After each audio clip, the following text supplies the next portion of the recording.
Malayo pa lang sa kulay pink niyang biyos, ay lihim nang napabuntong hininga si Maris.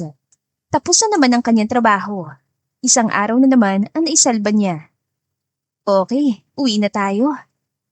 Bulong niya sabay pindot ang play sa playlist.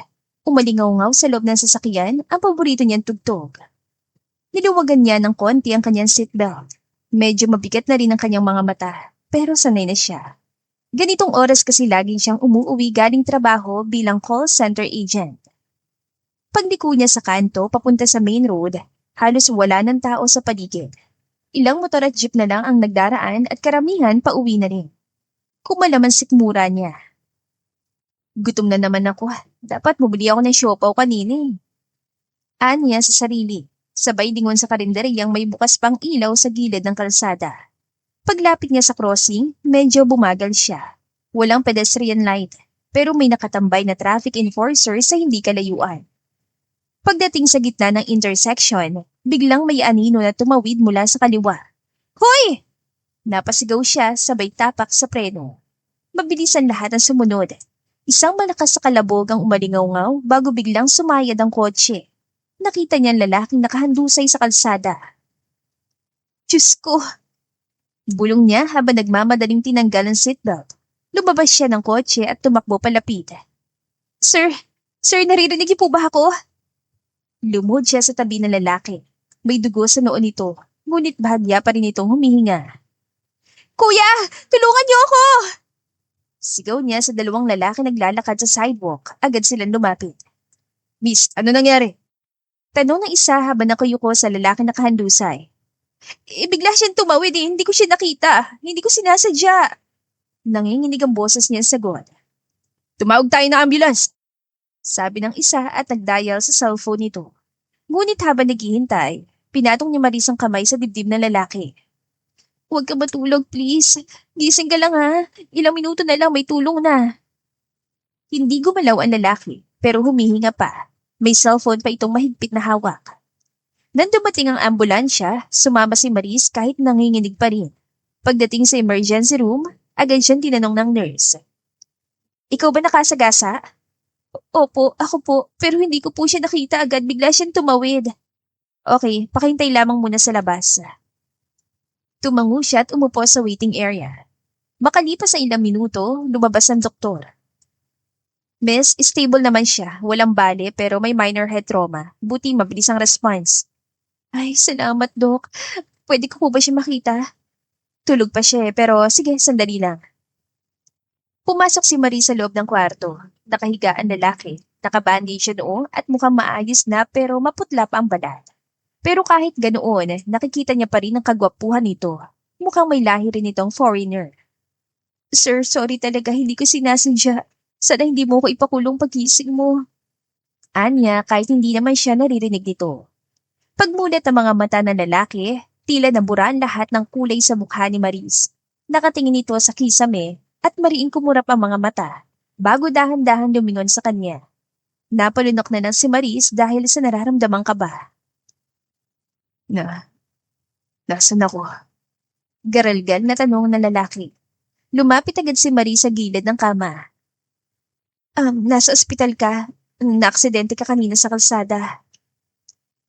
Tumahimik sandali ang lalaki bago muling nagsalita. Sino? Ako. Parang tumigil ang mundo ni Maris. Ha?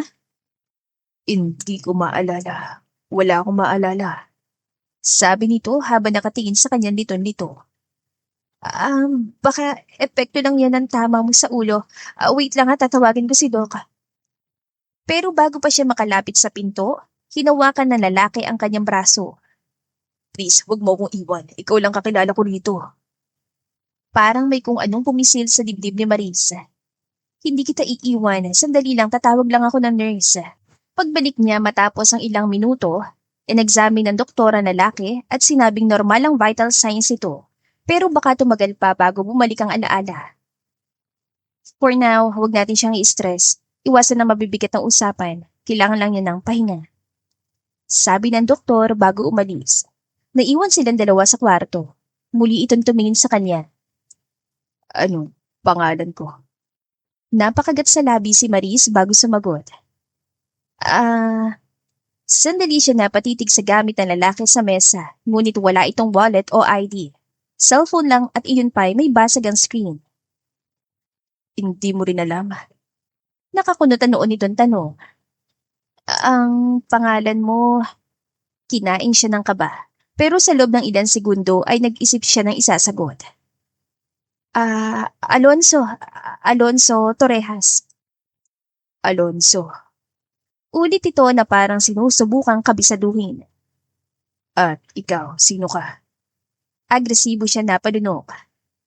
Ako ang girlfriend mo. Para siya nalaglag sa hukay ng sarili niyang kalokohan. Bakit nga ba niya nasabi iyon? Ang una niyang instinct ay umurong at mag-sorry, pero nang tumingin si Alonso sa kanya ng inosente at litong-lito, ay parang hindi niya magawang bawiin. Girlfriend? Ulit ito habang hinahaplos ang sentido na may benda. Oo. Sagot niya sabay tawa ng pilit. Ako yung girlfriend mo. Pero, huwag ka muna masyadong mag-isip ha, baka sumakit lalong ulo mo. Hindi ko talaga maalala kahit ano. Pero kung ikaw ang girlfriend ko. Tumigil ito sandali at ngumiti ng tipid. I guess, maswerte ako. Napasinghap si Maris. Ha? Ay, naku, hindi naman. Napakamot siya sa batok. Hindi ka maswerte. Madaldal ako, tsaka mainitin ang ulo.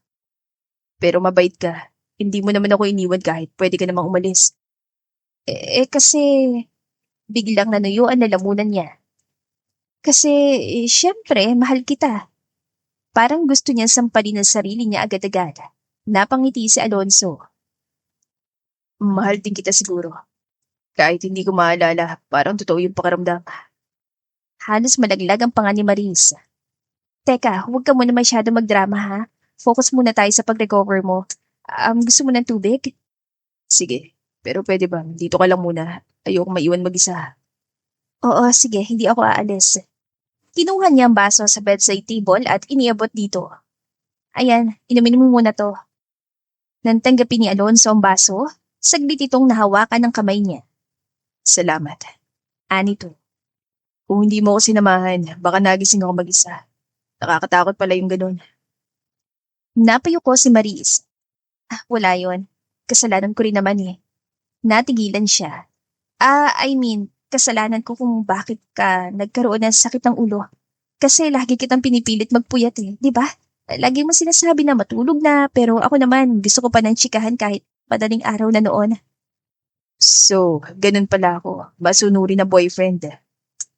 Oo, wag mo na masyadong isipin yon. Sabay iwas ni Maris ng tingin. Buong gabi niyang iniisip kung paano niya ipapaliwanag sa pamilya ng lalaki ang aksidente o kung may pamilya man ito. Pero dahil wala itong ID o kahit anong pagkakakilanlan, wala siyang ibang magawa kundi ang ituloy ang kasinungalingan niya. Naglalakad na sila palabas ng entrance ng ospital. May bitbit si Alonso na malita paper bag na may gamot sa loob at discharge papers. Suot pa rin ito ang puting polo na pinahiram ng nurse. Masyado itong maamong tignan, lalo na ngayon na parang bata kung makatingin kay Maris. Saan tayo ngayon? Ngiting tanong ni Alonso. Kinagat ni Maris ang loob ng pisngi. Uuwi muna tayo. Kailangan mong magpahinga. Sa kondo natin? Kondo? Napahinto siya sa paglalakad. Hindi, wala tayong kondo. Sa bahay muna tayo ha. Doon muna tayo pansamantala. Pagdating nila sa tapat ng maliit na apartment sa Mandaluyong, nagkatinginan sila ni Mang Celso, ang lolo ng may-ari ng building. Uy, Maris, may kasama ka! Nakangiting sabi nito habang inaayos sa mga paso sa labas.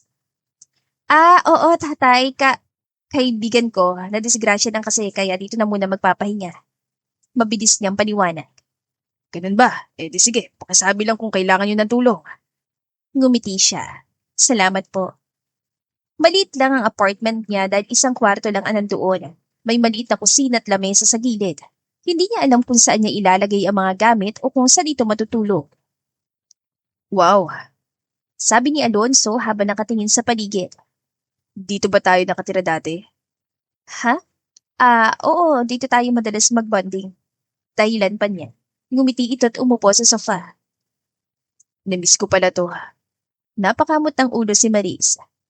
Hindi mo naman naaalala, di ba? Tumawa lang si Alonso. Wala akong maalala. Pero pakiramdam ko, parang pamilyar talaga. Habang nag-aayos siya ng unan at kumot sa sofa, bigla ito lumapit. Dito ba ako matutulog? Oo, dito muna. Ako sa kama. Hindi ba pwedeng magtabi tayo? Mas comfortable ako kapag katabi kita. Ha? Hindi, syempre, hindi pwede. Halos mapatili siya sa bulat. Kailangan mo magpahinga, hindi ka pa nga lubusang magaling. Ngumuso si Alonso na parang bata. Sige na, promise, hindi ako gagalaw. Mahirap kasi matulog mag-isa. Hindi pwede. Napakamot ito ng ulo at ngumiti. Okay, baka mamaya magbagong isip mo. Napairap si Maris. Hindi magbabagong isip ko. Ilang minuto lang ay nagsimula na siya magluto ng lugaw sa maliit na kalan. Tahimik lang si Alonso. Pero maya-maya, bigla itong lumapit sa kanya. Amoy masarap ah. Favorite ko ba yan? Tanong nito habang nakasilip sa kalan. Ewan ko, hindi ko rin alam. Sagot ni Maris at tumawa pa siya ng pilit. Ngumiti si Alonso. Kahit anong luto mo siguro, favorite ko. Huwag kang bulero, kakakilala mo lang sa akin tapos ganyan ka agad. Hindi ko kailangang maalala lahat para malaman na mahal kita. Sabi nito na nagpatigil kay Maris. Ramdam niya ang pag-init ang pisngi niya. Hindi niya inaasahan na may pagkamasayahin na lalaki at mukhang sanay ang mambola. Pakiramdam niya, siya nag-amnesia sa kanilang dalawa. Kakain na tayo. Gutom ka na siguro. Ngumiti lang si Alonso, pero hindi nito binawi ang titig. Para bang may hinahanap sa mukha niya. Nang makaupo sila sa maliit na lamesa, pinapanood lang siya nito habang nagsasandok ng lugaw. Bakit ka nakatingin? Tanong ni Maris dahil medyo naiilang na siya. Ang ganda mo pala. Sagot nito.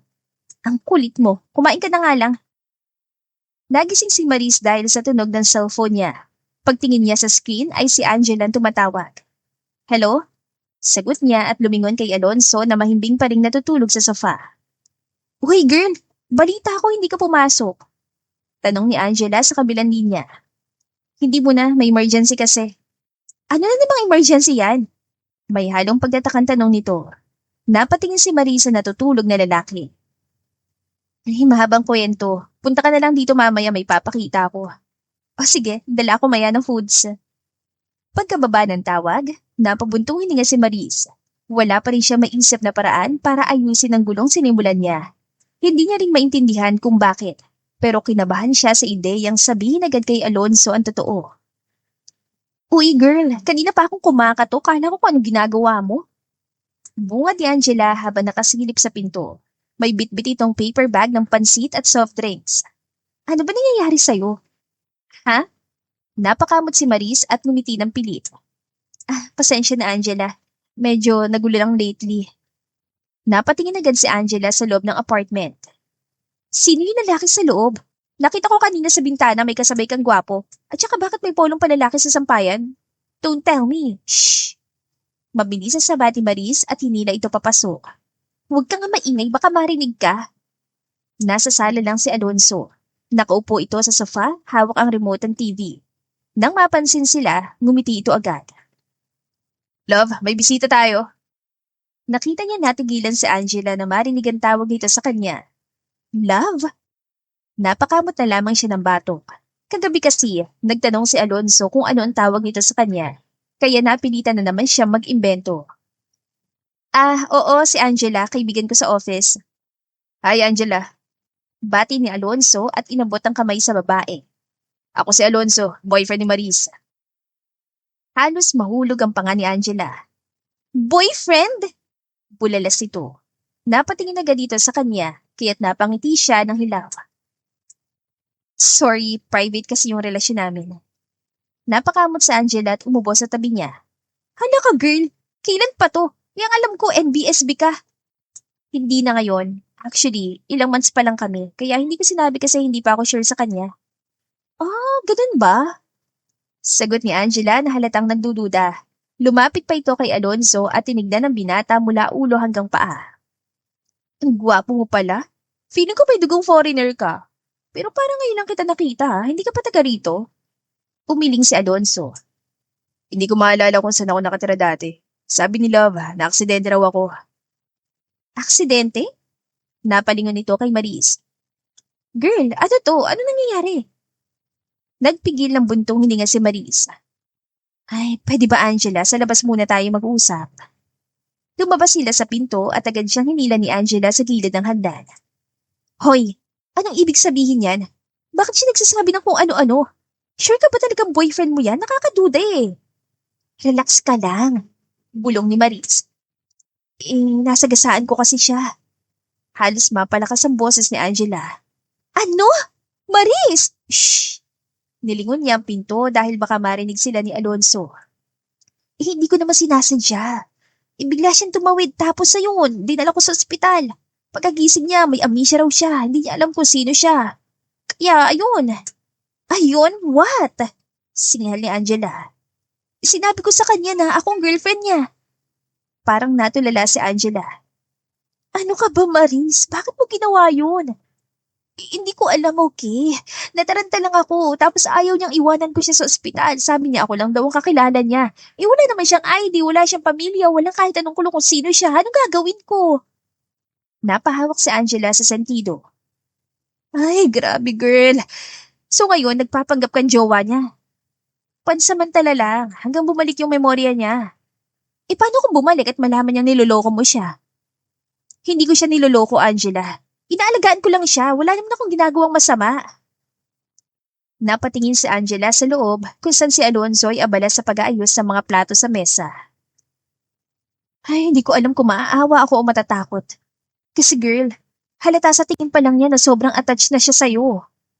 Alam ko, kaya nga natatakot ako. Araw-araw siya nagtatanong tungkol sa past namin. At palagi kong iniibang usapan. Baka mamaya, ikaw ang ma-fall. Hindi nakasagot si Maris. Tumingin siya kay Alonso nang umiti sa kanya mula sa loob ng bahay. Hindi ko alam. Mahinang sabi niya. Pero hanggang kailan ko kaya mapapanindigan tong kasinungalingan? Maris, promise mo sa akin, pag may nalaman kang kulo kung sino talaga siya, sabihin mo agad ah. Baka hinahanap na siya ng pamilya niya. Tumango siya. Oo naman. Pagbalik nila sa loob, nakahain na si Alonso ng pansit at soft drink sa mesa. Love, nagluto ako ng itlog para may kasama. Gusto mo ba? Napatingin si Angela kay Maris, saka muling ibinalik ang tingin kay Alonso.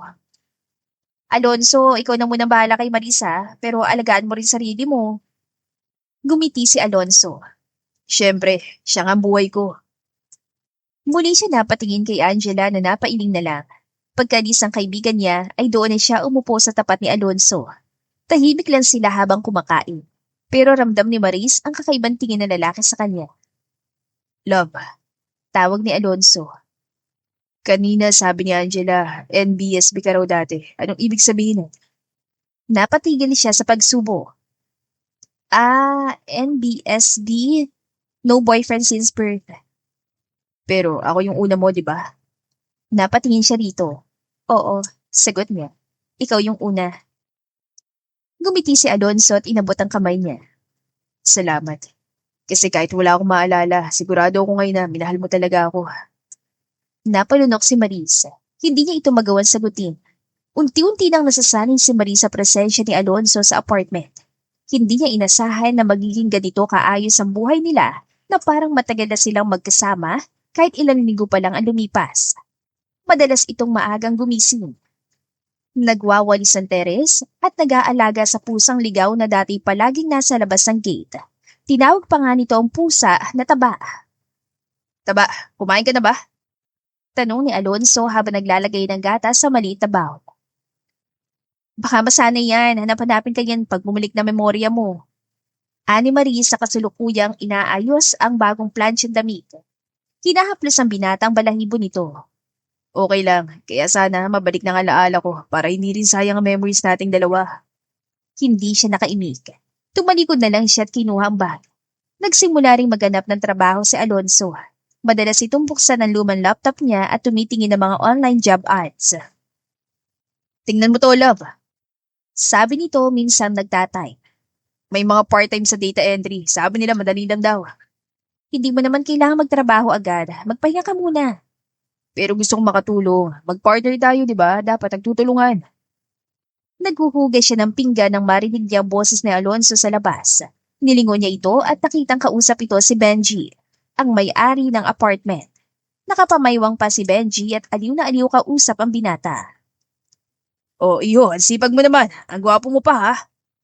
Narinig niyang komento pa nito. Baka gusto mo tumulong sa pag-ayos sa mga paso ko minsan. Libre kape pa. Sige po, para may pang-ehersisyo rin ako.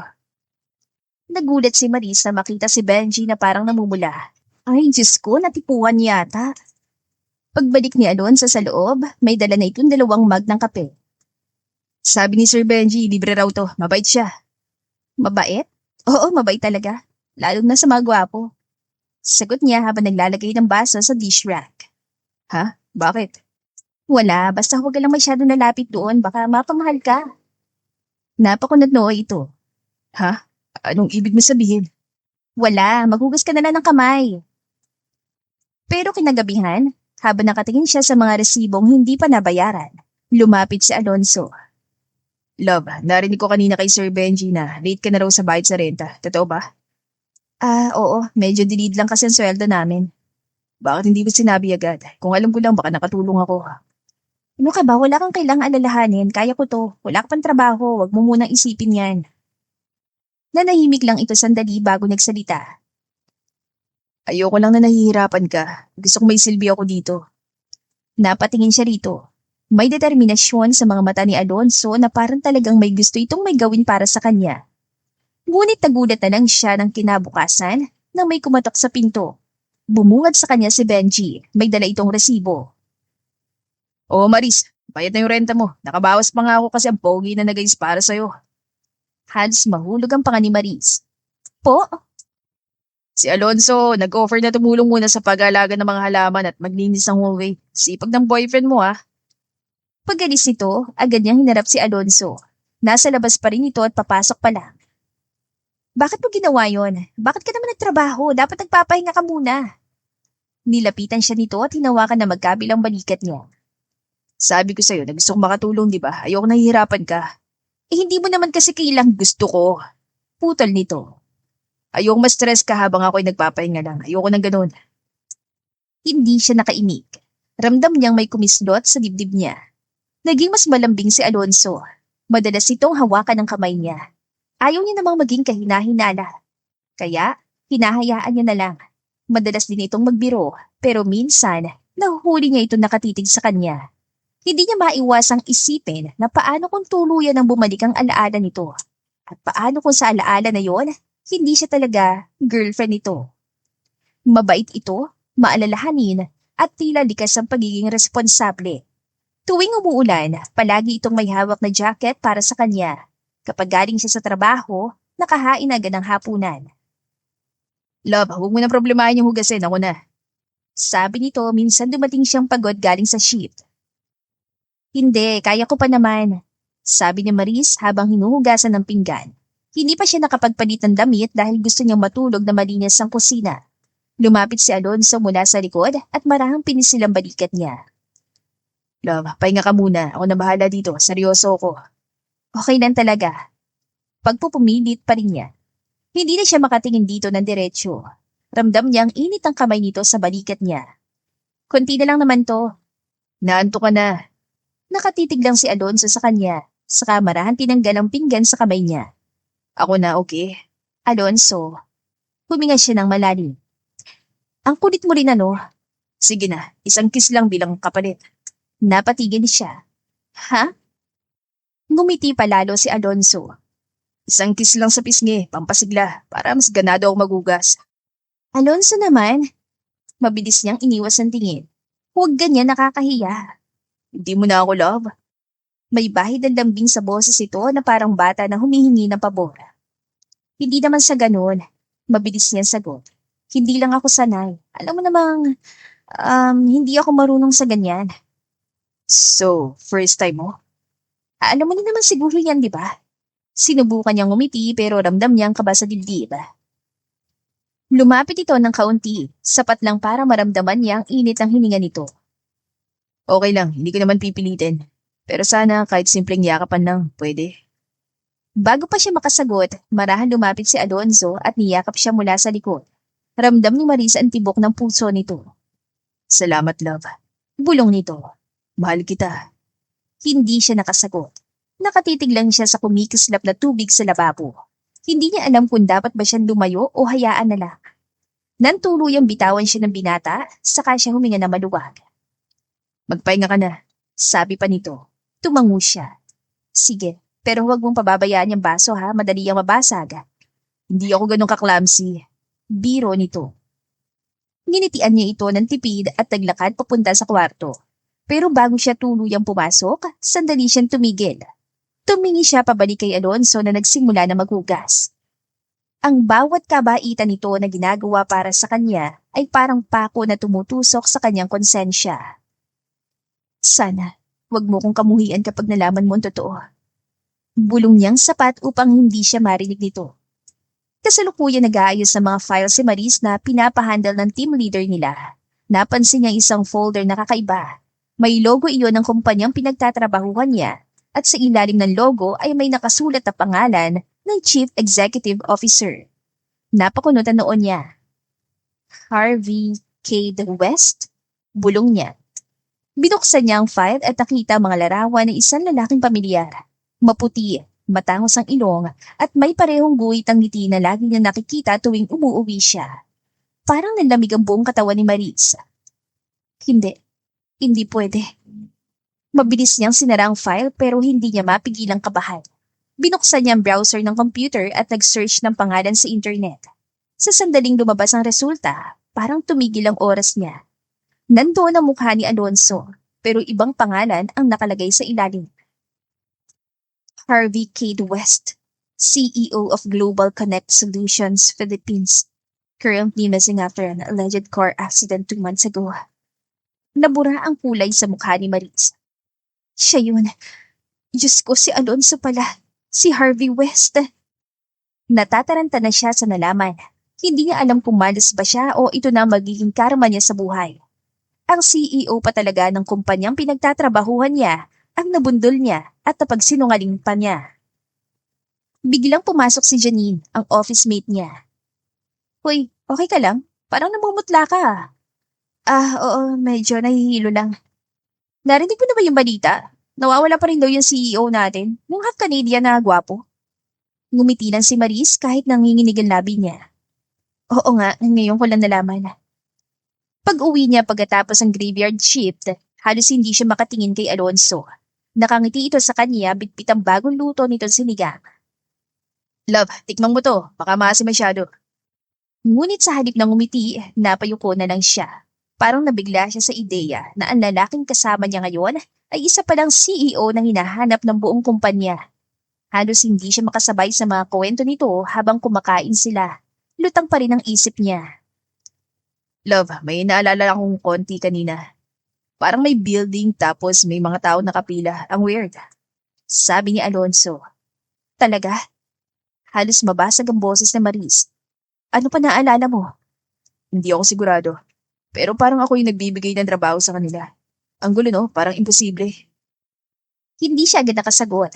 Pinanatili niyang kalmado ang mukha. Baka panaginip lang yun. Ngumiti lang ito. Pero kung totoo man, parang gusto ko ulit maranasan yung feeling na yun. Ngunit hindi akalain na Maris na isang araw ay magbabago ang lahat. Kakarating lang niya galing sa labas nang may kumatok sa pinto. Inakala niyang si Benji lang iyon kaya walang pag-aalinlangan niyang binuksan ito. Pero nang bumungad ang lalaki na kaitim na suit at hindi pamilyar na mukha, halos mapatigil ang paghinga niya. Good morning, miss. I'm looking for Mr. Harvey K. West. Sabi ng lalaki sa kalmadong tinig. Ako si Sebastian, sekretarya niya. Napasa po sa dibdib si Maris. Ha? Sino?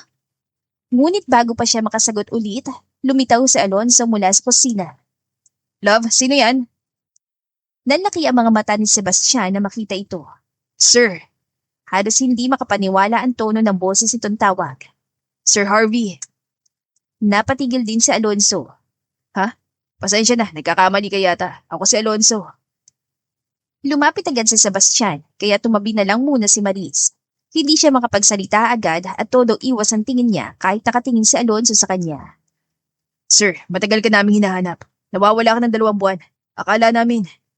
Hubi nga ito ng malalim na parang nabunutan ng tinig. Ay, salamat sa Diyos at buhay ka. Wait, rinig niyang awat ni Alonso. Tinignan siya nito muli pero yumuko na lang siya. Harvey, ako. Ikaw po si Harvey Cade West, CEO ng Global Connect Solutions. Naaksidente ka nung gabi bago ka mawala. Paliwanag nito. Gusto niya magsalita pero walang boses na lumalabas. Ramdam niyang kumakabog ang dibdib niya dahil sa takot. Love, Tawag ni Alonso. totoo ba to? Hindi agad nakasagot si Marisa. Ramdam niya ang panginginig ng kamay niya habang mahigpit na hawak ang laylayan ng damit. Sir, Sabat ni Sebastian. mas mabuti pang sumama na kayo sa amin. May sasakyan sa labas. Kailangan po kayo may pa-check ulit sa doktor. Hindi po birong aksidenteng nangyari sa inyo. Tumaas ang tono ni Alonso. Hindi nga ako si Harvey. Nagkakamali ka. Hindi ko kayo kilala. Sir, please. 2 buwan po kayo nawawala. May mga tao nag-aalala sa inyo, lalo na po ang pamilya ninyo sa Canada. Kailangan kayo makausap ng doktor para ma-verify ang kondisyon ninyo. Mas lalo nagdilim ang mukha ni Alonso. Sinasabi ko sa'yo, mali ka ng tao. Tumaliko dito at lumapit sa kanya. Sabihin mo sa kanya, hindi ako yung sinasabi niya. Napalunok si Marisa. Alonso, baka nga totoo yung sinasabi niya. Biglang napatras si Alonso. Ano? Sir, naiintindihan ko kung naguguluhan kayo. Pero ito po yung ID ninyo. Inalabas ng sekretary mula sa bulsa ang isang identification card na may litrato ni Harvey Cade West. Hindi ako yan. Paulit-ulit itong sabi habang napapailing. Hindi ko kilala yung tao sa ID. Sir, kailangan niyo sumama sa amin. Hindi po ito ligtas para manatili dito nang walang proper check-up. Pagpumilit ito, Ayoko. madiing sagot ni Alonso. Hindi ako alis dito. Pero sir, umalis ka muna. Wala akong balak sumama sa kahit kanino. Hinawakan ni Alonso ang kamay niya. Hindi ako alis. Dito lang ako sa'yo. Napayuko si Maris. Alam niyang hindi siya pwedeng magpanggap pa. Alonso, makinig ka muna. Umiling ito. Ayoko. Hindi ako pupunta kahit saan. Hindi ko sila kilala. Miss, tulungan niyo po kami. Kailangan naming masigurong kaligtasan niya. Delikado po kung hindi siya ma-assess ang doktor. Baka may epekto pa yung tama niya sa ulo. Anito. Napapikit si Maris. Sandali lang. Sabi niya sa humarap kay Alonso. Makinig ka muna sa akin, please. Love, Anito sa tinig na halos pakiusap. wag mo akong paalisin. Hindi ko kayang umalis dito nang wala ka. Halos mapaiyak siya sa inosenteng tingin nito. Alonso, Harvey, hindi ko alam kung paano ko sasabihin. Pero kailangan mong sumama sa kanila. Hindi ko kailangan ng check-up. Kailangan mo! Hinawakan niyang kamay nito at marahang pinisila. Baka nga totoo yung sinasabi nila. Baka matulungan ka nila na maalala lahat. Kita niya sa mukha ni Alonso ang pagkalito. Kapag sumama ako sa kanila, iiwan mo ba ako? Hindi. Sagot niya agad. Sasamahan kita, hindi kita pababayaan. Napayuko si Alonso saka tumango ng mabagal. Okay, pero ayoko mapahiwalay sa'yo. Hindi mangyayari yun. Sasamahan kita hanggat matapos lahat ng to.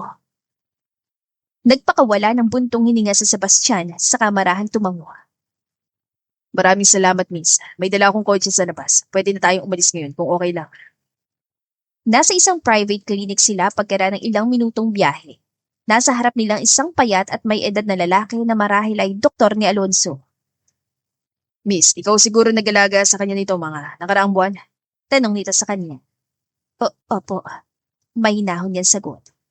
Mabuti na lang. Kung hindi dahil sa'yo, baka hindi ko na siya naabutan ganito kalakas. Sabi ng doktor. Pero gusto kong ipaliwanag ang isang bagay. Ang pagkawala ng memorya niya ay hindi lang dulot ng aksidente. Ano pong ibig niyang sabihin? May matagal ng kondisyon si Mr. West. Paliwanag ni Dr. Felix. Stress-induced amnesia. Ilang buwan ko na siyang minomonitor. Palagi siyang overworked. Laging kulang sa tulog at halos walang pahinga. Ang aksidente ay naging huling tulak para tuluyang mag-shutdown ng utak niya. Kung hindi siya nabundol, baka mas malala nangyari. Maring coma o total breakdown. So, hindi ko ito nakuha dahil lang sa banggaan. Tanong ni Alonso. Hindi, sir. Sagot ng doktor. Ang katawan mo lang ang nagpasyang huminto. Muling nagsalita si Sebastian. Sir, sa ngayon, hindi muna natin kailangan pilitin na bumalikan lahat ng alaala mo. Ayon kay Dr. Felix, mas makabubuting hayaan mo ng isip mong magpahinga. Tumango ang doktor. Kung ipipilit mo, maaari ka makaranas ng matinding sakit ng ulo or emotional relapse. Ang utak mo ay nagtatangkang protektahan ka. Hayaan natin ito maghilom sa sarili nitong paraan. Nakatingin lang si Marie sa kanila. Gusto niya lumabas na lang at magtago. Alam niyang wala siyang karapatang manatili sa tabi ng taong niloko niya ng ilang buwan. Pagkaalis si Dr. Felix at Sebastian, lumapit si Alonso sa kanya. Love. Napailing siya. Huwag mo na akong tawaging love. Hindi ko deserve yun. Bakit? Niloko kita. Hindi ako ang girlfriend mo. Sinabi ko lang yun dahil nakonsensya ako. Naisip kong tulungan ka hanggang kumaling ka. Pero hindi ko ang halain. Ikaw pala yung CEO namin. Nanatiling tahimik si Alonso matapos marinig ang huling linya ni Maris. Nakatingin lang ito sa kanya na parang unti-unting pinoproseso ang bawat salitang sinabi niya. Hindi kita girlfriend. Tanong ni Alonso. Hindi siya agad nakasagot. Hindi. Pero, lahat ng sinabi mo, lahat ng ipinakita mo sa akin yung mga araw na magkasama tayo, peke lahat yun. Napapikit si Maris. Hindi ko sinasadya. Nataranta lang ako noon. Wala kang maaalala, wala kang pagkakakilanlan. Ayaw mong maiwan ka kaya. So naisip mo sabihin na girlfriend kita? Putol ni Alonso. Ganun na lang yon. Napayuko siya. Hindi ko alam kung anong gagawin ko noon pero habang tumatagal, nahirapan na rin akong sabihin ng totoo. Tumawa si Alonso na mapait. Alam mo bang araw-araw ako nagigising at iniisip kung gaano ka kaswerte na may taong gaya mo, na kahit wala akong maalala, sigurado akong mahal mo ko. Alonso, pakinggan mo muna ako. Hindi, Marisa! Bigla itong tumalikod at nakita niyang kumuyom ang mga kamao nito. Paano kung hindi sila dumating ngayon? Hanggang kailan mo ako lulukuhin? Hanggang sa bumalik lahat ng alaala ko? Hanggang mahuli kita sa kasinungalingin mo? Hindi na niya napigilan ng lumuha. Hindi ko rin naman ginusto. Gusto ko lang na gumaling ka. Sabihin mo nga sa akin, minahal mo ba talaga ako? O awa lang yun? Napatigil si Maris. Gusto niya sumagot pero walang lumabas sa salita. Yun na nga, Mahina nitong sabi. hindi mo alam. Hindi sa ganun. Halos pabulong na wika niya. Hindi ko alam kung kailan nagsimula. Hindi ko alam kung kailan naging totoo. Pero may mga sandaling naramdaman ko. Naawa ka at nakokonsensya ka. Putol ni Alonso. Hindi mo kailangang ipaliwanag. Gets ko na. Alonso, please. Lumapit siya pero bahagya itong umatras. Kita niya sa mukha nito ang sakit at galit na pinipigilan nitong sumabog. Alam mo ba kung gaano kabigat ang nararamdaman ko ngayon? Wala akong maaalala. Pero sigurado ako na totoo lahat ang naramdaman ko sa'yo. Tapos ngayon sasabihin mo kasinungalingan ng lahat ng yon? Hindi kasi nungalingan yung nararamdaman ko.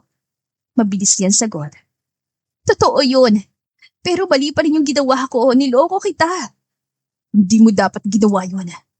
Mariing sabi ni Alonso. Mas mabuti pang iwan mo ko sa ospital kaysa paglaruan yung isip ko. Alam kong mali. At kung pwede ko lang ibalik ang oras, hindi ko na sana sinabi yung kasinungalingan na yon. Pero hindi ko naman alam kung sino ka doon. At natatakot akong baka kasuhan mo ako kaya nagsinungaling ako. Patawarin mo ako. Hindi ko talaga sinadya. Hindi ko gustong saktan ka. Nakatingin lang ito sa sahig at mahigpit ang pagkakahawak sa gilid ng mesa. Kita ni Maris kung paano umigting ang panga nito. Alonso, please. Hindi ko alam kung paano ko maipapaliwanag na maayos pero sana maintindihan mo. Natakot lang ako doon. Tuloy ni Maris habang pinupunasan ang luha niya. Ako kasi ang nakabangga sa'yo. Akala ko mamamatay ka. Hindi ko alam kung sino dapat tawagan. Natakot ako makasuhan. Natakot ako makulong. Tumingala si Alonso. Kaya naisip mong gawing biro ang buhay ko. Na kaya mong kontrolin ang lahat dahil natatakot ka. Hindi ko yung ginawang biro. Ginawa ko lang yun dahil gusto kong ayusin ang pagkakamali ko. Gusto kong alagaan ka hanggang sa bumalik ka sa dati. Hindi sumagot si Alonso. Tumalikod lang ito at marahong makbang papalayo. Nakita ni Maris kung paano ito napahinto sandali sa may pinto, pero hindi na lang lumingon sa kanya. Sebastian, Tawag nito sa sekretaryong naghihintay sa labas. uwi na tayo. Sir, sigurado po ba kayo? Tanong ni Sebastian habang nakatingin kay Maris. Sigurado. Wala na akong dahilan para manatili pa. Bumagsak ang tingin ni Maris sa sahig. Hindi na niya sinubukang pigilan. Wala rin naman siyang karapatang gawin yun. Pinanood lang niya kung paano unti-unting lumakad si Alonso papunta sa labas ng klinika habang si Sebastian ay sumunod na rin. Nang marinig niyan tunog ng pagsara ng pinto, saka lang siya napaupo. Ang tanga ko! Ang tanga-tanga ko! Inabot niya ang hawak na panyo sa mesa. Yung panyo na minsang ginamit ni Alonso nang masugatan siya sa daliri habang nagluluto. Inilapit niya yon sa mukha niya sa kamarahang napahikbi. Alam niyang wala na siyang magagawa pa. Galit si Alonso at may karapatan ito. Niloko niya ito at pinaniwala sa isang mundong hindi totoo.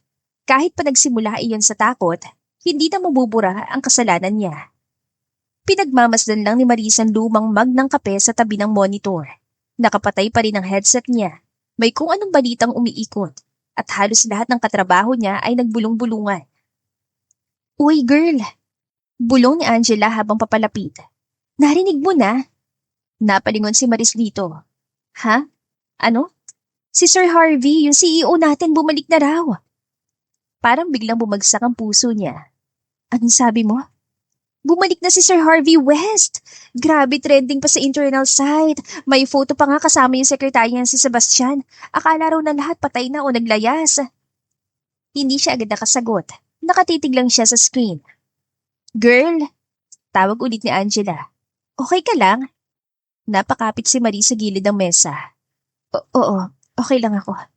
Hindi ka mukhang okay. Hindi, ano lang siguro, nagulat lang ako. Hindi niya alam kung ano ang mas mabigat, ang takot na baka kasuhan siya o ang sakit na hindi man lang niya nagawang humingi ng tawad na maayos. Maya-maya, pumasok ang kanilang team leader. Guys, quick announcement. Due to the changes in management, may mga staff na may popromote for performance recognition.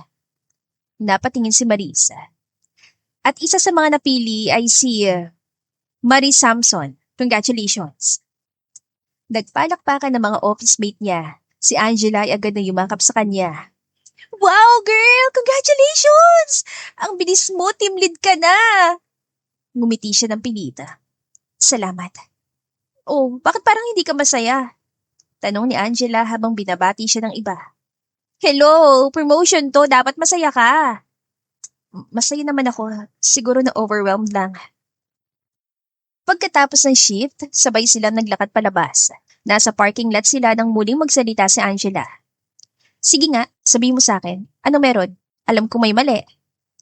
Tahimik lang si Maris habang pinagmamasdan ng mga ilaw na lunsod. Sa dulo ng kalsada, kita ang billboard ng kumpanya nila. Siya yung lalaki, Angela. Mahina niya sabi. Si Alonso. Napahinto si Angela. Ha? Anong ibig mo sabihin? Si Alonso. Yung lalaki na nasa gasaan ko. Siya si Harvey Cade West. Wait, what? Halos bumuka ang bibig ni Angela. Girl, yung CEO natin? Yun yung sinasabi mo lalaking inalagaan mo? Yung nakita ko sa apartment mo?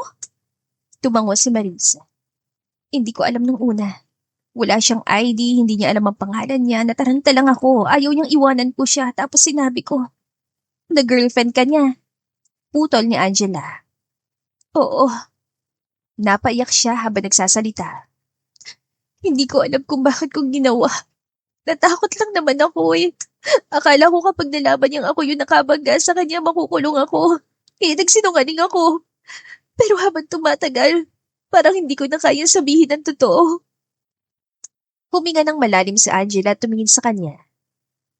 Ay, so ibig sabihin, lahat ng panahon na kasama mo siya, hindi niya alam na ikaw yung nakabangga sa kanya?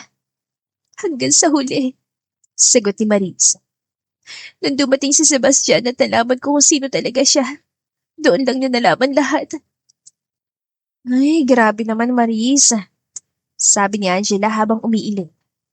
Alam mo naman sigurong mali yun, di ba? Kaya hindi ako mapanatag nung nalaman ko yun kasi may possibility talaga na mangyayari ang ganito. Araw-araw kong pinagsisihan yun. Pero ngayon parang mas masakit kasi alam kong galit siya sa akin. At siguro, kung sino man yung totoo niyang girlfriend o pamilya, baka kasama na niya ngayon. Hindi mo alam yan, sagot ni Angela. Baka may parte pa rin ng puso niya na hindi nakalimot. Hindi ko sigurado. Pero kahit ganun, wala akong karapatang umasa. Naglakad sila papunta sa kotse. Anong balak mo ngayon? Tanong ni Angela. Wala. Pagtatrabaho lang ako. Baka yun na lang magagawa ko.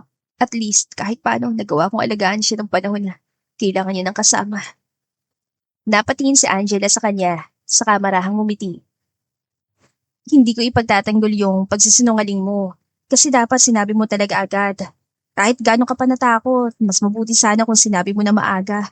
Baka kung ginawa mo yun, maiintindihan ka niya. Nakayuko siya at mahigpit na hawak ang strap ng bag. Baka mas lalo siyang nagalit. Hindi mo alam yun. Tugon ni Angela. Baka nga may nararamdaman na talaga siya sa'yo, kaya gano'n na lang siya nagalit. Kasi kung wala lang yun sa kanya, siguro turn over ka na niya sa mga pulis ngayon. Alam mo, minsan yung mga taong nasaktan, mas nagagalit kasi nasaktan sila ng taong may halaga sa kanila. Kung wala ka sa kanya, hindi na siya magre-react ng ganun. Ang galit kasi minsan, yun yung natitirang paraan para hindi na siya tuluyang bumigay. Dagdag pa nito. Kung ako sa'yo, huwag ka muna magpasya habang dinadala mo pa yung guilt. Trabahuhin mo muna yung sarili mo. Pero kapag dumating yung araw na kaya mo na siyang harapin, harapin mo. Nakaupo si Marisa sa sofa pag uwi niya, sa mismong pwesto kung saan madalas umupo si Alonso habang pinapakain si Taba. Binuksan niya ang cellphone niya at tinignan ng email mula sa HR. Nandoon ang confirmation ng promotion niya, pero kahit ilang beses niyang basahin, wala siyang maramdaman. Napatingin siya sa maliit na frame sa mesa. Isang selfie nilang dalawa ni Alonso na kinuha nito habang nagluluto siya ng lugaw. Nakatago iyon sa loob ng drawer, pero hindi niya magawang itapon. Congrats, Marisa. Sabi niya sa sarili. Na-promote ka na. Pero bakit parang hindi? Sa hallway ng building, nakita niyang abala ang mga tao pagdating niya. Lahat ay nagmamadaling magayos ng sarili. May inspection ba? Tanong niya sa isang guard. Kasi daw, pupunta si Sir Harvey sa floor niya mamaya, mag-iikot sa mga department. Si Sir Harvey? Oo, bumalik na raw full-time. Gusto niya makilala ulit lahat ng staff. Halos hindi siya mapakali habang nakaupo sa cubicle niya. Kanina pa siyang kinakabahan at parang bawat segundo ay may mabigat na batong nakapatong sa dibdib niya. Girl, ayan na sila. Bulong ni Angela habang sinisilip ang hallway. Nakita niyang papalapit si Harvey at may kasamang ilang executive staff. Pero hindi iyon ang Harvey na kilala niya noon. Wala nang maamong mga mata nito na dati puno ng lambing. Para bang ibang tao ang nakikita niya ngayon. Good morning, everyone. Sabi ni Harvey sa mababang boses. I hope everyone's doing well. I'm looking forward to working with all of you again.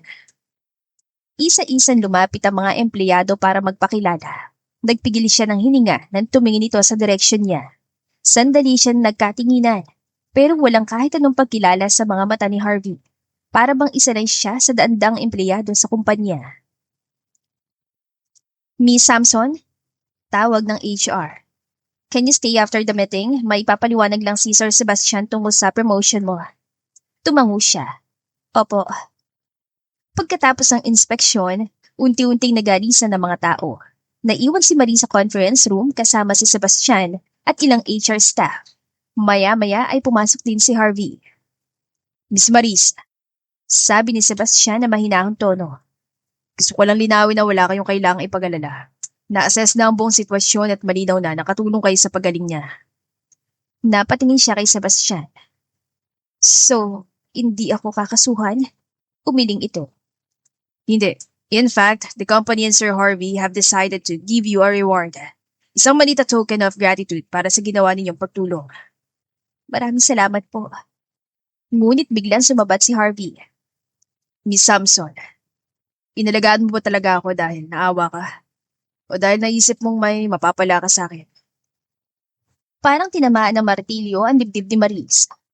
Ano po? Come on, alam kong may mga babaeng ganyan. Nakakita ng mayaman lalaki, nagkunwaring mabait, nagpaawat pagkatapos hihingi ng pabuya. Tama ba ako? Sir, that's not fair. Singit ni Sebastian pero hindi siya pinansin ni Harvey. Kung tutusin, Patuloy nito. baka nga hindi aksidente yung pagkakabangga mo. Baka sinadya mo. Baka planado lahat. Nanigas ang kamay ni Maris. Sir Harvey, hindi ko alam kung anong gusto niyong palabasin. Pero hindi ko kailanman sinadya yun. Hindi ko kayo ginamit. Hindi mo ako ginamit. Ngumiti ito na sarkastiko. Eh bakit mo sinabi sa akin na girlfriend kita? Dahil ba gusto mong magmukhang bayani sa paningin ko? O gusto mong maawa ako sa'yo? Hindi na niya napigilan ng galit na sumiklab sa loob niya. Ginawa ko lang yun dahil natakot ako. Halos pasigaw na sagot niya. Sinabi ko nga tinulungan lang kita. Tulungan? Malamig na ulit ni Harvey. O gusto mo lang makisawsaw sa buhay ng isang mayaman? At doon, nawalan siya ng pasensya. Mabilis niya sinampal si Harvey. Halos hindi makapaniwala si Sebastian. Miss Marisa! Pero nagsalita agad si Maris. Hindi ganyan ang tao na kilala ko. Ang Alonso na inalagaan ko ay mabait, marunong makinig, at may respeto sa babae. Hindi siya bastos. Hindi siya ganitong tao. Napatingin sa kanya si Harvey. Hindi ko alam kung anong klaseng Harvey Kane West ka sa mga empleyado mo. Pero sigurado ako, hindi kailanman magugustuhan ng Maris Samson ang laking ganitong ugali. Hindi na siya naghintay ng sagot. Tumalikod siya, hinubad ang ID sa leeg, at marahang sinara ang pinto bago pa siya tuluyang maiyak sa harap nila. Maris, sandali! Tawag ni Sebastian pero hindi na siya lumingon. Pagdating niya sa elevator, hindi na niya napigilang mapahikbi. Masakit. Hindi lang dahil sa mga sinabi ni Harvey, kundi dahil sa katotohanang wala na talaga ang Alonso na minahal niya. Hindi siya pumasok ng ilang araw. Nag-file siya ng leave. Si Angela lang ang nakakaalam ng totoo. Girl, sabi ni Angela nang dalawin siya sa apartment. Narinig ko yung nangyari. Sinasabi ko na nga ba, dapat hinintay mo muna siyang makapagpahinga bago ka humarap. Pero grabe naman yung sinabi niya sa'yo. Wala na yun. Mahina niyang sagot. Siguro tama rin siya. Wala naman akong karapatang magalit. Akong una nagsinungaling. Pero hindi mo deserve yung pambabastos na yun. Sagot ni Angela. Kahit nagkamali ka, ginawa mo rin lahat para sa kanya. Napayuko si Maris. Ang masakit lang, Angela. Wala na yung taong minahal ko. Parang ibang tao na siya. 3 araw nang nakalib si Maris. Halos hindi niya namalayan ang oras. Magulo ang apartment niya. Puno ng mga hindi nahugasang pinggan sa lababo. At ang mga kortina ay nakalaylay pa rin na parang wala ng saysay. Nakahiga siya sa sofa, yakap ang unan at tinitigan lang ang kisame. Wala siyang ganang kumain o bumangon man lang. Ilang beses niyang sinubukan magbukas ng TV, pero agad din niyang pinapatay. Ngunit napakunatan noon niya na marinig ang isang lalaking boses mula sa labas. Mababa, kalmado at pamilyar na dapat sana'y naririnig niya na doon. Good boy, taba. Huwag ka masyadong matakaw, ah. Napabalikwas si Maris. Ano yun? Lumapit siya sa bintana at sumilip. Halos mapatigil siya na makita kung sino naroon. Nasa labas ng apartment si Harvey habang nakaupo sa bangko at pinapakain si Taba ng tinapay at gatas. Naka-long sleeves ito pero nakatupi hanggang siko. Maaliwanag sa mukha nito pero na magtama ang mga mata nila, biglang lumamig ang ekspresyon ng lalaki. Mabilis siyang lumabas. Anong ginagawa mo rito? Tanong niya agad. Tumingin lang si Harvey sa kanya. Pinapakain ko si Taba. Hindi mo dapat ginagawa yan. Hindi mo na kailangang pumunta pa rito. Wala naman akong ginagawang masama. Bakit kailangan mo pang pumunta? Huminga ng malalim si Harvey. Aampunin ko sana si Taba. Nakita ko kasi dati na gusto mong dalhin siya sa shelter kapag hindi mo na kayang pakainin. Nanlaki ang mga mata ni Maris. Aampunin mo? Tumango ito. Oo. Maganda naman yung garden sa bahay. Magugustuhan niya roon. Umiling siya. Hindi. Hindi mo siya pwedeng kunin. Bakit hindi? Hindi ka naman mahilig sa pusa. Hindi mo nga gusto nung una. Nainis si Maris. Kahit hindi ako mahilig, akin pa rin yan. Ako nag-alaga, ako nagpakain. Pero hindi mo siya pinapansin itong mga araw. Halos gutom na nga siya kanina. Hindi mo kailangang makialam. Mariin yan sabi. Hindi mo siya pwedeng kunin. Tumayo si Harvey at lumapit sa bahagya. Kung ayaw mo siyang ibigay, ikaw na lang kunin ko. Napakurap si Maris. Ano? Ngumiti ito ng bahagya. Kung ayaw mong mapahiwalay kay Taba, isama kita. Mas madali yun. Umigting ang panga ni Maris. Hindi ako sasama sa'yo at lalong hindi ko ipamimigay si Taba. Kinuha niyang pusa mula sa braso ni Harvey pero bagyang hinawakan nito ang kamay niya. Maris, bitawan mo ko. Nagulat si Harvey sa tono niya at agad bumitaw. Ngunit bago pa siya makapagsalita, biglang bumukas ang gate. Uy, Maris, andito ka pala. Tawag ni Benji. May hawak na tabo ito at mukhang galing ito sa pagdidilig ng halaman. Ay, hello Harvey. Ang sweet niyo naman. Nagbati na kayo? Sabay nilang sabi ni Maris at Harvey. Ngumitilan si Benji. Nang isang araw, narinig kong umiiyak si Maris dito. Akala ko nga nag-break kayo. Lumapit pa ito at tinitigan si Maris. Oh, namumugto pa rin ang mata mo. Niyakap ka na ba ni Harvey? Hindi ako umiiyak, may sakit lang ako. Nilalagnat ako nun. Ay, ganun ba? Ngumiti si Benji. Akala ko kasi Hindi, okay lang ako, Benji. Tumango si Benji at ngumiti pa kay Harvey. O siya, iiwan ko na muna kayo ha. Maganda yung ganyan, inaayos agad ang tampuhan. Paggalis si Benji, halos hindi makatingin si Maris kay Harvey. Ramdam niyang namumula ang mukha niya sa hiya. Nakita tuloy tayo. Akala niya may relasyon pa tayo. Ngunit iban sinabi nito. May sakit ka? Wala. Sinabi ko lang yan para hindi na siya magtanong. Pero totoo ba? Okay ka lang? May kakaibang lambing sa boses ito. Hindi katulad ng malamig na Harvey na nakita niya sa opisina. Okay lang ako. Hindi mo kailangang mag-alala. Tumingin ito sa kanya. Hindi mo dapat pinapabayaan ang sarili mo. Hindi mo na yung problema. Maris, Harvey, please. Umalis ka na lang. hindi ako aalis hanggat hindi mo sinasagot yung tanong ko. Nainis na siya.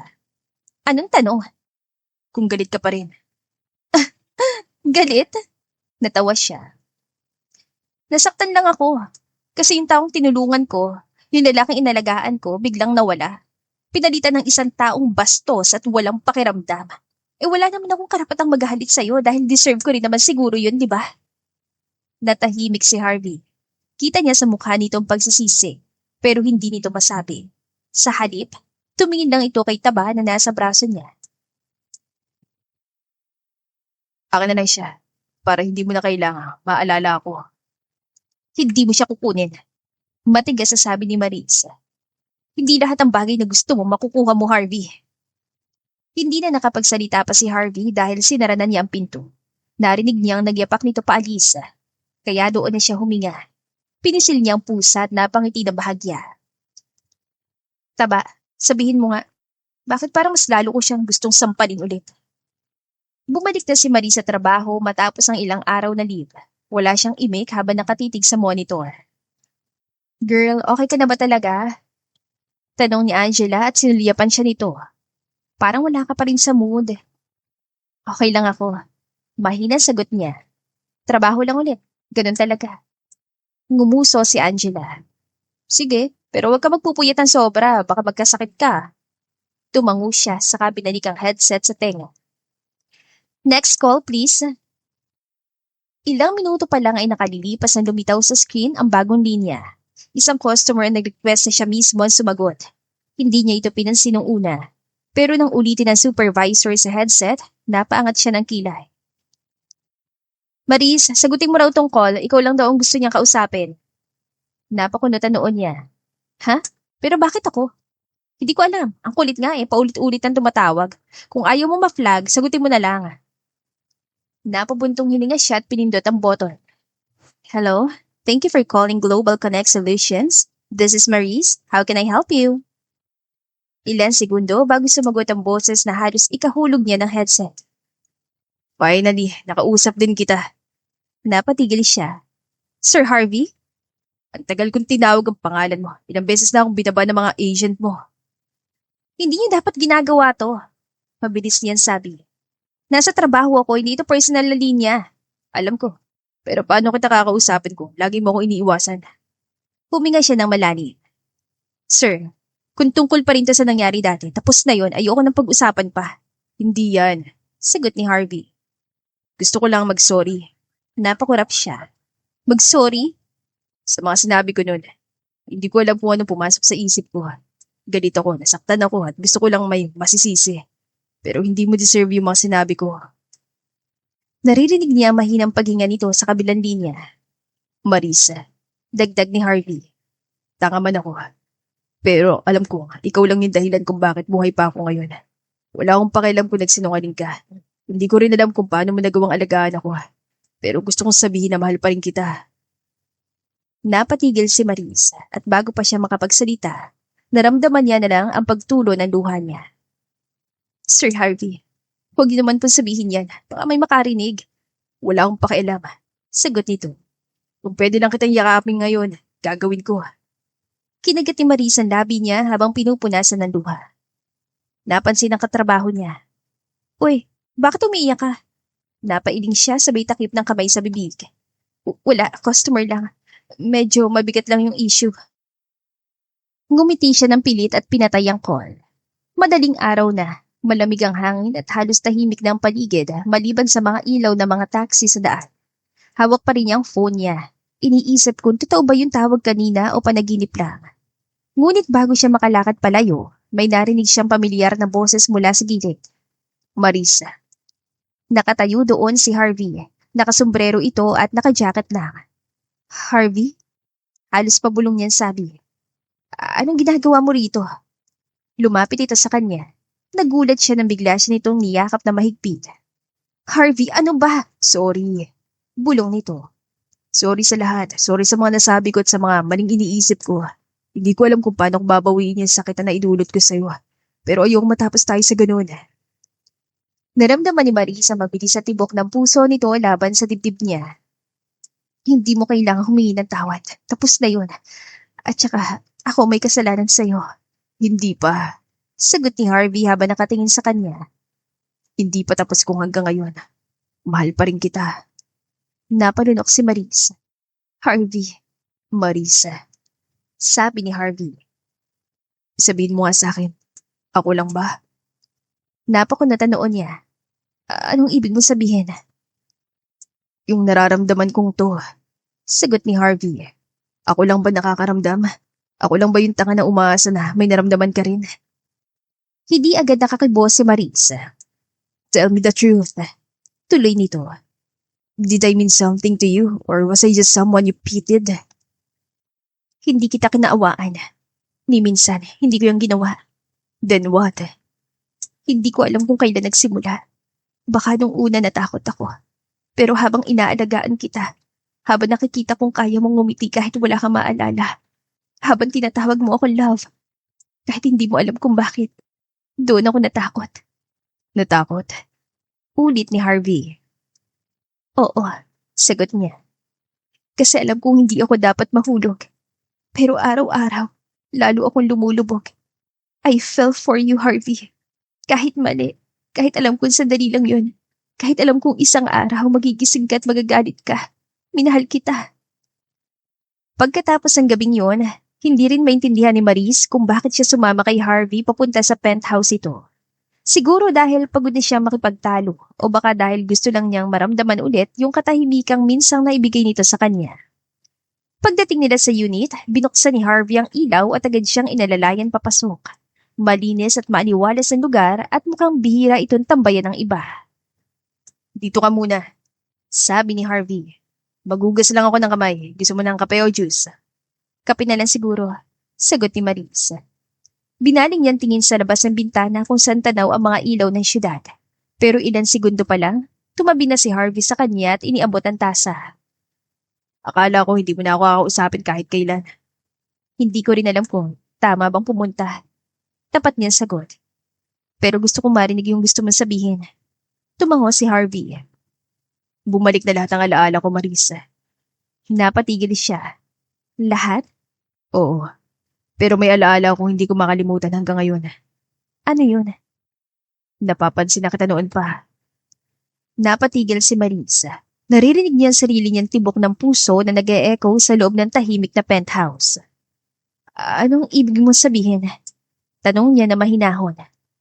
Ibig kong sabihin, kahit bago pa ang aksidente, gusto na kita. Napakurap si Maris. Ano? Bago mangyari ang aksidente, may project akong pinapa-assist sa customer support team. Paliwanag ni Harvey. Lagi ko naririnig yung boses mo sa mga report recordings. May isang beses pa nga na tinulungan mo yung isang client na halos magmura na sa galit. Pero nanatiling kalmado ka. Nakurious ako kung sino yung babae sa likod ng boses na yon. Napatitig si Maris sa binata. Hindi ko alam yan. Sinubukan ko na sanang makipagkita sa iyo nun. Nakaschedule yung visit ko sa floor nyo. Pero ng araw na yon, dumiretso ako sa event sa Quezon City. At pagkatapos nun, ayun, nabangga mo ko ng kotse mo. Hindi makaimik si Marisa na nalaman. Marisa. Tuloy ni Harvey. Nagulat ako nun, nagalit ako nun, dahil nasaktan ako. Kasi habang wala akong maalala, ikaw lang yung pinaniwalaan ko. Ikaw yung mundo ko nun. Kaya nung nalaman kong kasinungalingan lang pala yun, parang gumuha lahat. Napayuko si Marisa. Nang inaalala ko lahat ng pinagsamahan natin. Napagtanto kong kahit na papano, naging totoo lahat yun. Naging totoo yung naramdaman ko sa'yo. Hindi nakapagsalita si Marisa. Naramdaman niya na lang ang pag-init ng mga mata niya. Hinawakan ni Harvey ang mga kamay niya at gumiti ito na malambot sa kanya. Hindi niya namalayan na tumulo na pala ang luha sa kanyang mga mata. Marisa, Sabi nito. mahal kita at hindi yun nawala. Kahit pa mawala ulit ang alaala ko, alam ko makilala ka ng puso ko. Makalipas ang 1 taon, tila ibang-iba na ang buhay ni Marisa. Mula sa pagiging simpleng call center agent, siya na ngayon ang bagong operations director ng Global Connect Solutions Philippines. Matagal bago niya tinanggap ang alok ni Harvey. Nakatayo siya ngayon sa loob ng bagong opisina sa Ortigas habang tinitignan ng mga empleyadong busy sa kani-kanilang gawain. Lahat ay masigla, mas maayos at tila mas magaan ang hangin sa kumpanya. Sa sulok ng glass wall ay naroon si Angela na nakikipag-usap sa ilang staff. Ma'am, si Angela po.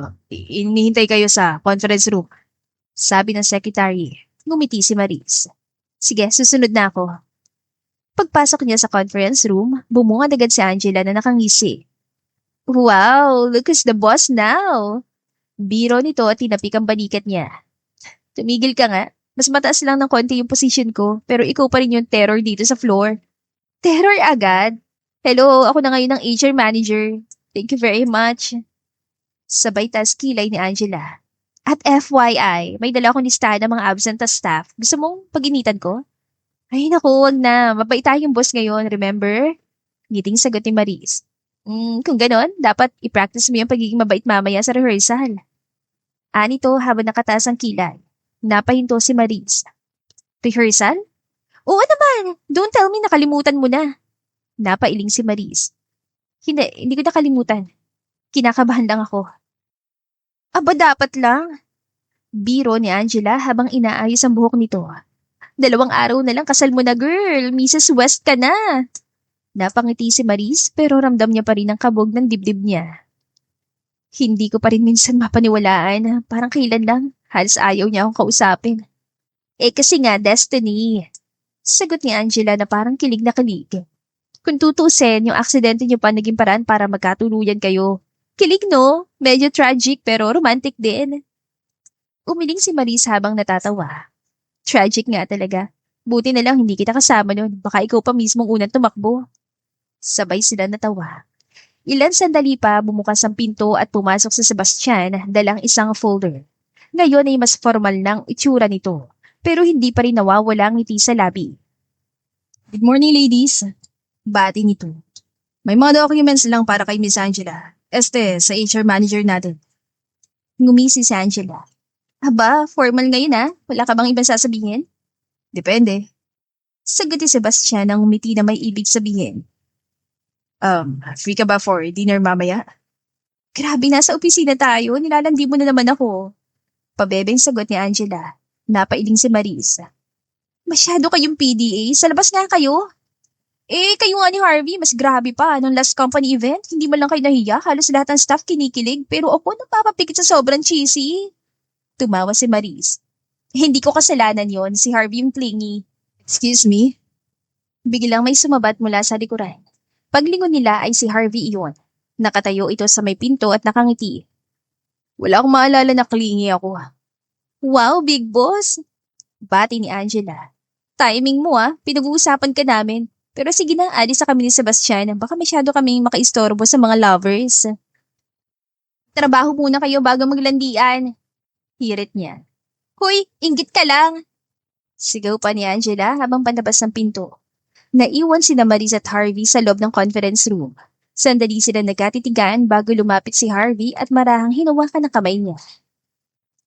Hindi ko akalain na aabot tayo dito. Sabi nito. Minsan naiisip ko kung hindi ako nabundol. Harvey, mabilis sa sabat ni Maris. Huwag mo na uulitin yon, baka malas. 2 araw pagkatapos noon, maliwanag ang buong hardin ng Tagaytay kung saan ginanap ang kasal nila. Si Angela ay isa sa mga bridesmaid. At syempre, hindi mawawala si Sebastian na ngayon ay official ng boyfriend nito. Girl, you look like a queen. Sabi ni Angela habang inaayos ang laylayan ng wedding gown ni Maris. Grabe, ang ganda mo, parang hindi kayo Maris na iyakan dati. Hoy, iyakan pa rin ako. Tignan mo, nanginginig pa yung kamay ko. Normal lang yan. Wika ni Angela. Pero wag kang mag-alala, nandito naman ako. At saka kung hindi kanya papakasalan, ako nang bahala kay Harvey. Sira, kayo nga ni Sebastian, parang kayo pang ikakasal eh. Baka nga kami na yung susunod kung mag-propose siya, syempre. Pagbukas ng pinto, pumasok si Harvey. Ngumiti ito sa kanya, huminga ng malalim si Maris habang papalapit ito. Ready ka na ba, Mrs. West? Tanong ni Harvey. Ngumiti siya pabalik. Hindi pa. Pero kung ikaw ang kaharap ko, siguradong handa na ako. Hinawakan ni Harvey ang kamay niya at magkasabay silang lumakad palabas. Sa harap ng altar, sa gitna ng malamig na simoy ng hangin at liwanag ng araw, nagtagpo ang 2 taong minsang pinaglaruan ng tadhana pero pinagbuklod muli ng pagkakataon. At nang magsalita ang pari, You may now kiss the bride. hindi na nakapagpigil si Harvey. Hinalikan nito si Maris ng marahan at puno ng pagmamahal. Mula sa gilid, nagpalakpakan ng mga bisita. At syempre, naroon si Angela na sumisigaw. Woo! Finally! Para talagang mahika ang pag-ibig dahil kahit kalimutan ka man ng taong mahal mo, naalala ka pa rin ng puso nito. Hindi lang pala alaala ang nagtatali sa 2 tao, kundi ang damdamin na hindi basta nabubura kahit magbago ang panahon o sitwasyon. Kahit gaano kalalim ang sugat, may pagkakataong kayang paghilumi ng pag-ibig ang lahat. Ang kwento ni Maris at Harvey ay paalala sa lahat na ang mga pagkakamali ang nagiging daan para mahanap natin ang tamang tao. Ang mga pagsubok ay hindi laging wakas. Padalas ito pa ang simula ng panibagong pagkakataon para mahalin at mas makilala pa ang isa't isa. At dito na po nagtatapos ang ating kwentong pag-ibig. Maraming salamat po sa pakikinig. To God be the highest glory. Hanggang sa muli. Paalam!